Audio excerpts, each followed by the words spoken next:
himself says actually Peter and James and John are in agreement with me.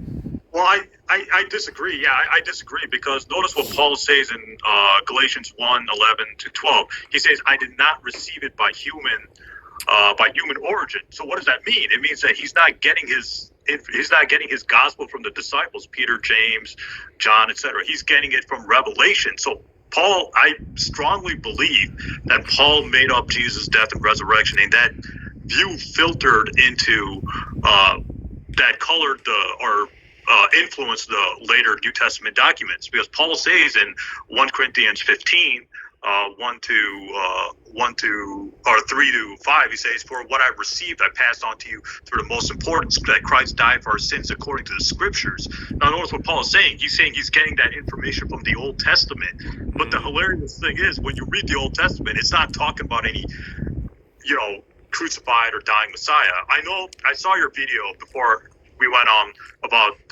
10 reasons why Jesus died.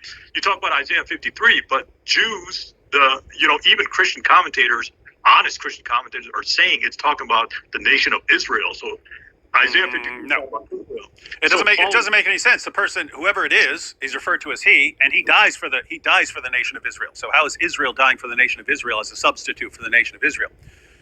Well, do you respect Jewish commentators and rabbis? I know there are Jewish commentators who say that refers to the nation of Israel, but you have to do that. If you don't want to believe that some person died, which is what it sounds like, if you don't want to believe that some person died, you have to say it's talking about something else. Okay, so did everybody catch that?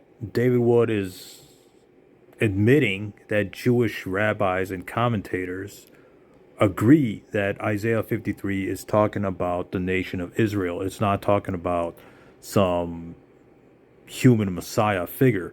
So David Wood is basically admitting that, well, first of all, who are the best commentators or scholars of the Old Testament? It's Jewish rabbis, right? Jewish commentators, etc.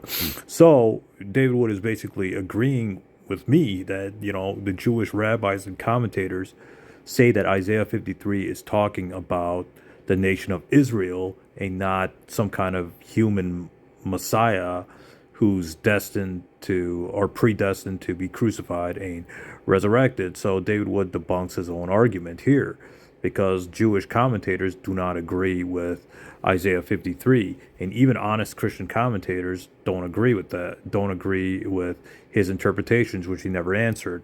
So David Wood, again, debunks his own argument when he agrees that Jewish scholars and rabbis don't agree with his interpretation of Isaiah 53.